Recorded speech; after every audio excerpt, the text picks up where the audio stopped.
Early in his career, architect Michael Graves made a name for himself among his peers for his classically influenced buildings. Lately, his mission to bring affordable design to the masses has earned him popular acclaim as well. Through his alliance with the discount retailer Target, he has designed everything from ice cream scoopers to patio furniture.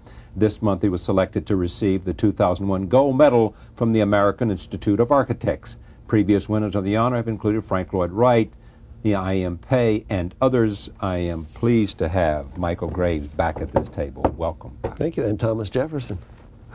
Thomas Jefferson? Yes. Is that right? Absolutely. Many people believe, and after he croaked, but I mean, many people believe that the University of Virginia is the greatest creation in American architecture. It's got to be up there. It's up there. It really is. Yeah, it's amazing. And when you walk through it, you realize that, like all the rest of us, he had budget problems. He had to substitute wood for travertine. Yeah. Painted it white. Yeah.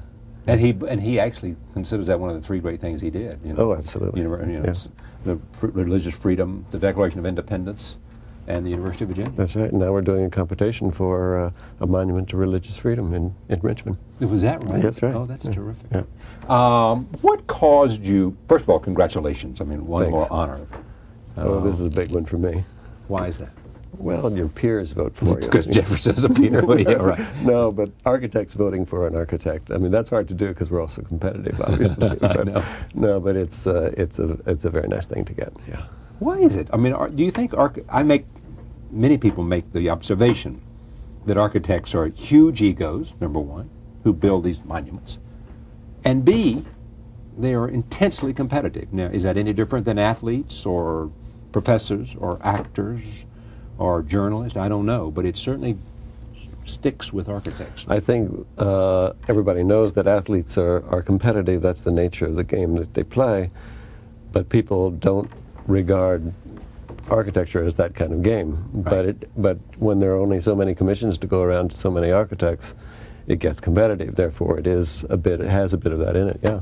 I mean, I don't think people understand that very much. I mean, you know, if somebody's going to do something important in building a building or a design element, they're going to actually have a competition to see. If it's the New York Times deciding to build a new building or a great museum. Right. That doesn't happen in medicine. It doesn't happen in poetry. It doesn't happen in music, but here it does. Yeah. You really do. Yeah. You have to come in and tell them what you do. Yeah, yeah.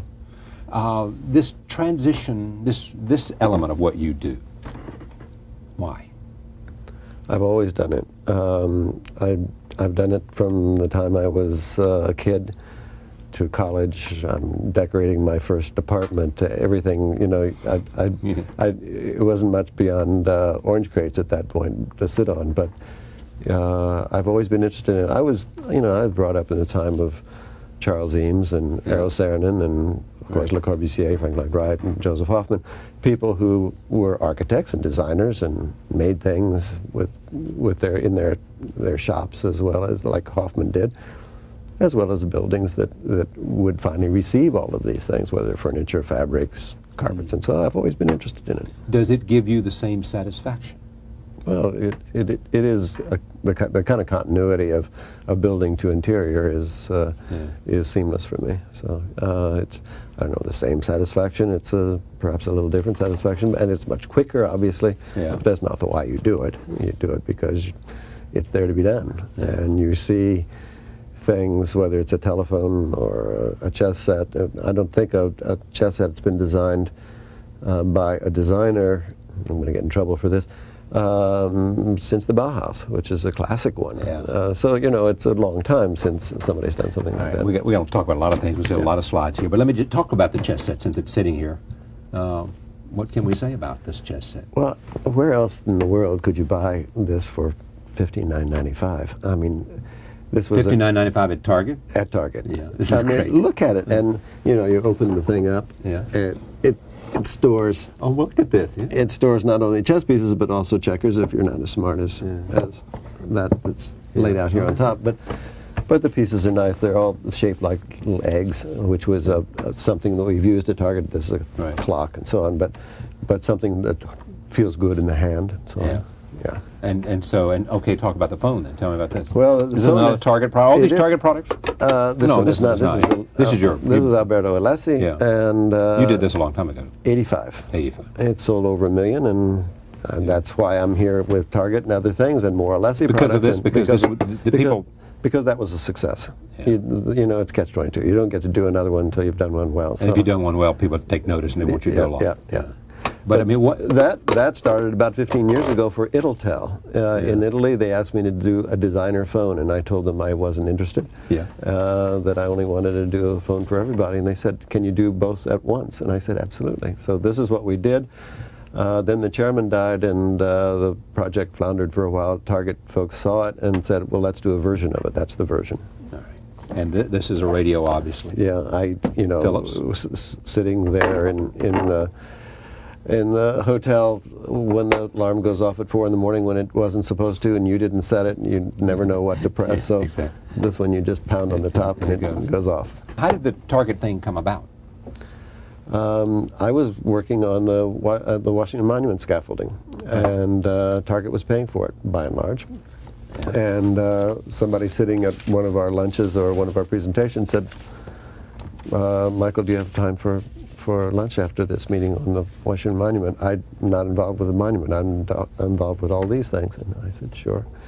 And he said, "Look, we've been knocking you off for 15 or 20 years, and why not go to the source? Would you be interested?" And I said, "Well, this is great." This man's name was Ron Johnson, is Ron Johnson. And I said, "Well, how would we start?" And he said, "Well, I don't know. What would you suggest?" And I said, "Well, putting a little yellow sticky on all the things that I think I could affect in the store." And he said, "There aren't enough stickies." So I knew I'd love him. He had a sense of humor, and everybody there, I mean, as I've gotten to know the whole team, it's just amazing. Just amazing group of people. Yeah, so. I hope you get a percentage of everything they sell that bears your design. I do. Jesus Christ. They sell a lot of merchandise at that store. It pays for architecture. You can even buy a condominium in Miami with that, can't Yeah, you? right. I could do that. Why don't I do that? Well, maybe I did do that. Maybe you did do that. All right, let's talk about architecture first. I want to you mentioned, and we're going to see a slide later, it's our last slide, of the Washington Monument restoration. Yes. There were lots of people who did not want to see the scaffolding torn down. That's right. They loved it. I didn't think anybody would notice. And it had to go through the Fine Arts Commission, and I think the toughest time was there because, as one member told me later, he said, "I didn't vote for it." I said, "But why?" It's just the scaffolding. He said, "Because I think scaffolding is scaffolding is scaffolding." A modernist. He said, "All right, you're just going to do it straight." So, but my charge was to tell a story. So, it's just great. We'll see it. But what's interesting about it, too, the Eiffel Tower, for example, they still have some of the elements of the things that they did to the Eiffel Tower to celebrate the millennium. Sure.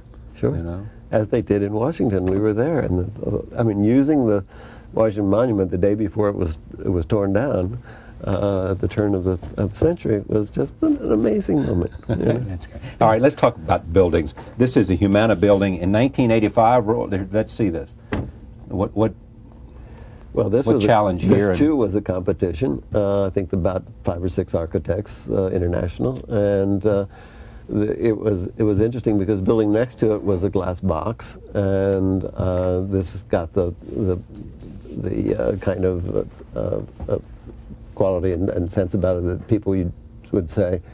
The Humana building is the building that came in the glass box, and once you open the glass box, this is it, and it fronts on the Ohio River and looks out to Indiana and so on. This was about 1985, as I said. Right. This is your own residence in Princeton, New Jersey. It's true. Look at this. Yes. Now, what's the model for this? This is a renovation. Your classical period? No, this is. I didn't build this building. This is built by Italian masons that came to Princeton in the 20s, and I renovated it into my own little Tuscan villa. Yeah. Yeah. So I've added a pergola. But what's really interesting about this is the interior. Yeah, I love it. Yeah. It really is. It's really nice to come home to. Kidding. The next one is the Fukuoka Hyatt Regency, right? Am I saying that right? Yes. Fukuoka Hyatt Regency. Here it is. Fukuoka is about the 3rd or 4th 94. largest city in Japan, and this is a a building that has an office building behind it. We did in a convention center, as well as suites and so on here in the foreground. Is it different courtyard. to do architecture in Japan? It's different to do architecture anywhere, but especially... In other words, every country, every place is different in terms of how that's they... what's so marvelous about a practice like mine. We're working in 17 countries now, and so you get all these various cultures, and people might say to you, as they did recently in Italy to me, how can you come into this little town and profess to know anything about Benevento? You've only been here a few days. Right. Right. But I lived there 2 years in Italy, and I go back 3 or 4 times a year, and I'm as much Italian as I am Scotch-Irish. So I mean, it's that kind of thing that you've based your whole career on, in a sense, the beginnings of architecture and the cultural continuum that you find in Italy. All right, next slide. This is the Kasumi Research and Training Center, 1994. This is in a place called Tsukuba City, which is a university town where Arata Isesaki built his first major building nearby this, and this was actually started by another architect, and never just the footprint of it, and they asked me to assume the footprint because they'd save time in approvals process, and I use these two, what my students call saddlebags, on either side of the building to suggest the special parts of this rather standard office building. Next slide is the O'Reilly Theater. This is the exterior, 1996. This is the exterior of the O'Reilly Theater. What shall we say about this? Well, the inside, as you see it there at the ground level, is quite porous. Up above that is the practice chamber for the theater, and it's a copper roof which hasn't changed yet. That will all be green. But this building has a kind of presence on the site because of the theater district of the center of Pittsburgh, and that's right across the street from those great theaters. So it has to hold its own as a small, legitimate theater next to really blockbuster buildings, which are marvelous in what they do, but this is a smaller venue, and therefore it holds its own in that way. Interior O'Reilly Theater. There you go. Here we used, as we did in the Washington Monument restoration, the running bond, the idea of stone upon stone, and here there's almost a Jeffersonian idea where the sense of the wood here, obviously very good for the acoustics, what architects call OG molding, for the support for the balconies, blown up in almost a Mannerist way to support the balconies. All of that works so well for the acoustics of this thrust stage theater. All right, next slide is, we'll come to some other things. This is the Denver Central Library, 1996. I'm going to kind of go through these because I got a lot of questions here.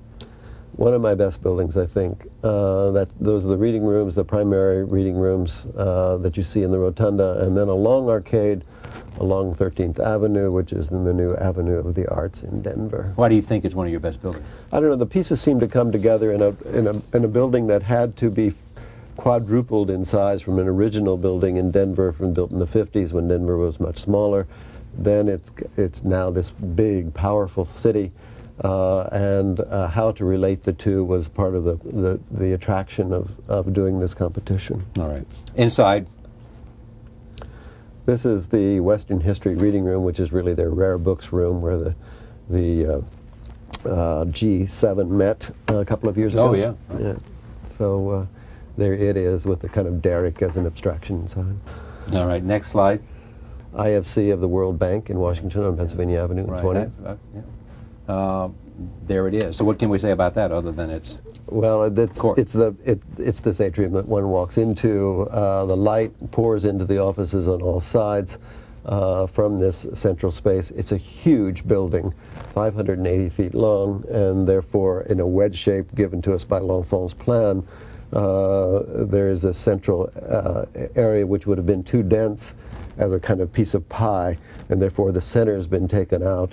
Light pours in, so the offices around it all get light. L'Enfant was really responsible for Washington, wasn't he? He is, yeah, absolutely. An amazing Yes. man had so Yeah. much influence on the design of a city. Mm-hmm. Macmillan and others certainly are also credited with later stages of the refinement of the plan, but it's essentially L'Enfant. The retiring Senator Moynihan had a powerful sense of architecture Yes. among public officials. Right, absolutely. I remember seeing him at Harvard as the new School of Architecture, the Gund Hall, was just finished. And it was a Saturday, and I was there for something else, but I just saw him walking around looking at this new building because he's curious. I know. The great thing about Moynihan was he's curious. Exactly. It's one of the great things you can say about people, and I've never understood I don't understand people who don't have that quality, because there's so much to be curious about. You know? Absolutely. But it is either you seem to be born with it or not. That's right. You know, Right. or otherwise. Take a look at the next slide. This is the Miramar Resort Hotel at long last. Yes, yes. 1997. This is down on the Red Sea in south of Cairo. Yeah. About an hour's flight. Some of the best scuba diving, I guess, in the Absolutely, world. here, and horseback riding, and now golf. We built a second hotel on this site and 2 more hotels in Taba Heights, which is up on the Sinai for the same client. Are building overseas, is it different because, A, you get more support from the government and you have less regulation? Are those the kinds of elements that make it different, more or less, depending on the country? No, I think what makes it different is the context. What makes it different is the vernacular manner in which one must build if you're going to be careful about building in those places. For instance, here the same client had hired another so-called hotel architect to do another building. They built it in reinforced concrete, which the Egyptians in that part of Egypt had a very hard time with. Buildings were very expensive to build, and I said I was only interested if we could build it in brick and stucco and vaults and domes, which a couple of masons can do, and it is an amazing process. And this way you sleep under a dome, not under a piece of horizontal concrete slab, and it's just magical what you can do. And these masons are happy as anything because they get to do their craft. And so I'm really pleased about that. But that's what the wonder is in building overseas for me. Exterior closer view at the Miramar Resort Hotel. This is part of the lobby, and you can see those little turrets on top. The French call them canon lumière, where the light comes in. Unlike a place like I live in Princeton, New Jersey, where you're trying to get all the light you can, here you're almost trying to keep it out, so you're filtering light because the intensity of it all. And there's one of the lifeguards walking by in his camel. All right, next slide. The interior, right, of that same hotel. We designed all the furniture for this hotel. It was all made locally. No veneers, all of it solid wood, and the rugs and of course the Egyptian cottons were made locally. Among actors, there are actors who've done mostly drama who die to do comedy or musicals. There are, you'll find artists who are always looking to some other expression. How about you? I mean, do you care more about residences? Do you care more about museums? Do you care more about offices? And is there something that you are dying to do that you haven't done? Well, it's a great question because a lot of people do focus on one kind of thing and feel that their strengths are in one place. I feel my strength is breadth. Yeah. So if somebody calls me and says, I'm terminally ill, would you design my tomb? At the same time, somebody else is calling and saying, would you design a resort hotel? Both of them are equally interesting to me because it really is the breadth that one cares about. I mean, people think about Michelangelo the way he was, sculptor, painter, bad poet, great architect. But what they don't know about Michelangelo, perhaps, is that, when the Pope said, we need costumes for the Swiss Guards in front of St. Peter's, do your best, he did it. And so when we see the Swiss Guards there in their navy and gold striped uniforms, that's Michelangelo. If we do that today, when I designed costumes for the Bob Joffrey Ballet and Laura Dean years ago, people poo-pooed it. Now what's he up to? It's our way of being narrow, and so I just love doing all. So any chance to spread your wings, you grab it. Absolutely. Design an automobile, do it. Design. Wouldn't you love to do that, though? I just saw a thing about a guy who's, I think, a designer who just took over Nissan, and in all these fascinating ways he wanted to change the nature of that company. Yeah, yeah. And design can do that. Well, if you look at that little Chrysler car, somebody came along and it's almost a retro. And what Jay Mays has done with the Volkswagen, with the Audi TT, yeah, exactly. And now what he'll do with Ford, amazing. It is amazing. Yeah. All right, another slide here, and we'll come back. What's this one? This is the NCAA headquarters in Indianapolis. God bless. Yeah, and so this is the Hall of Champions, which is a fragment of the Coliseum. This is where? Indianapolis. Why is it in Indianapolis? Is that where Because they're the center of undergraduate athletics in America. And so it's moved there from Kansas City, but you know, the NCAA is, I think, happy to be there. All right. The next thing is the aforementioned Washington Monument Restoration. Look at that, and it shows you why a lot of people got so excited about it, thinking, my God, this is so much more interesting, and why don't we just leave it this way? Well, one of the things that we were able to do here, of course, that you can't do otherwise, because the original building is one of the 10 best buildings in the world, I think, or in America at least, is lighting here, that 3.5 feet between the scaffolding, outer edge of the scaffolding and the face of the monument, gives you a chance to have this illumination and this almost alabaster sense of this thing. Is architecture, in terms of appreciation, on the ascendancy or the descent, or has it changed a lot in terms of an appreciation of what design can mean? Oh, I can't imagine its trajectory going any faster north. I mean, right? Absolutely. Yeah.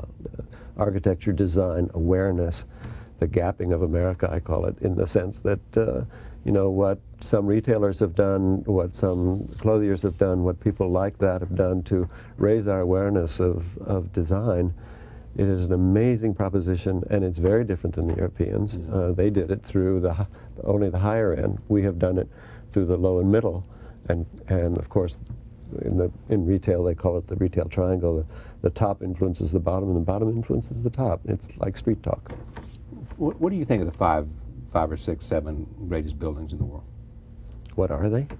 Yeah, what are they? Oh gosh. Well, you almost said the Washington Monument was one of the 10, perhaps. I think that... Well, who's on your list? I mean, just tick off what comes to mind without worrying about omissions. Jefferson Monument, or Jefferson Memorial, yeah, Right. Absolutely. The Glyptothek in Munich. Yeah. Modern building, I would guess the Il Palazzo by Aldo Rossi. Yeah. Also in Fukuoka. The original New York Five was you, Gwathmey, Eisenman, Meyer, Richard Meyer, and John Haydock. and John Hay.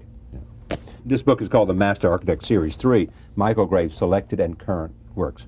As I mentioned earlier, Michael Graves is the recipient of the gold medal from the American Institute of Architects. It will be presented to him in a ceremony in Washington on February 16th. These are his products as well. Thank you, my friend. Thank you. Great to have you here. Thanks for being here. Thank you for joining us. See you next time.